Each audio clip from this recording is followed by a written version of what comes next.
Afternoon. This video documentation is in regards to the Depot brand 211 chassis E-Class taillights. I understand that you might be having issues with the bottom halogen bulb. If I understand everything correctly, from this generation, from my experience, this should be the brake light.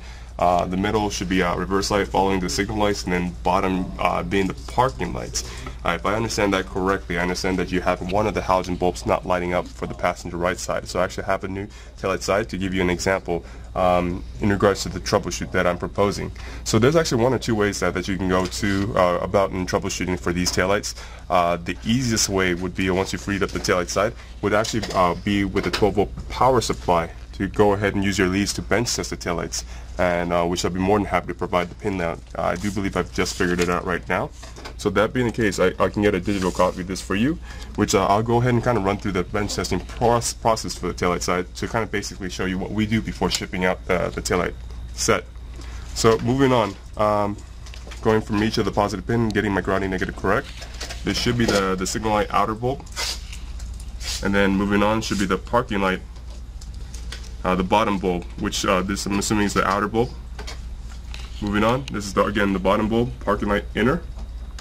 Moving on, this should be the signal light inner bulb. Moving on, should be the reverse light, and then finally the top brake light LED bulb. Alright, so bench testing aside, if you do have an access to a power supply unit, a 12-volt battery supply or anything like that, what we're using right here, these actually, from the grounding negative, the next pins to each other are actually the positive pin for the bottom parking light bulbs. So if you're able to bench test them, this is a quick answer for you to confirm whether if you're receiving power or not. So again, bench testing here, lighting on the power halogen bulb, bench testing the other pin to light up the other halogen bulb.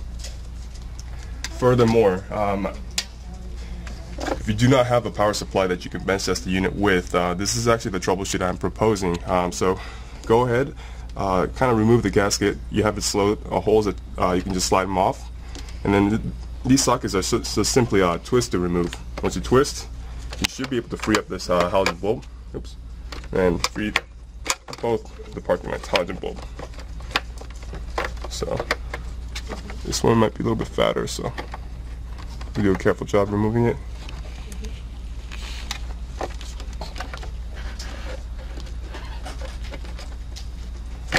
Oops. So be careful when removing the bulb. The bulb might be slightly fat, so you might need to grab tiny pliers, kind of safely remove the halogen bulb. Alright, so try not to use your finger, because you got O's in your finger and they might create hot spots on the halogen bulb. So I'm using a microfiber towel to help me loosen the bulbs up. So actually, I have one of the outer side parking light halogen bulb removed right here. So what I'm asking for your help to do is actually cross-reference these bulbs to the opposite side. So once I have this removed, I'll be transferring this to the opposite side. Since they're halogen bulb, you don't have to worry too much about polarity, as they are not polarity sensitive.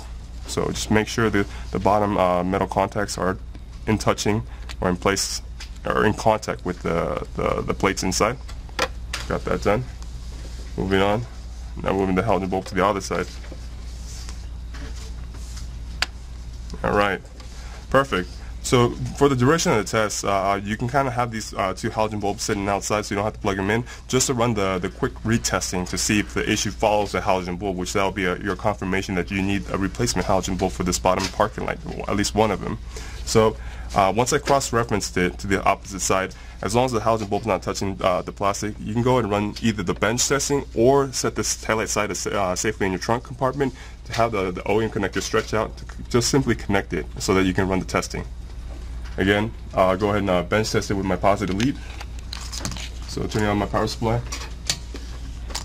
And then you'll see the halogen bulb light up.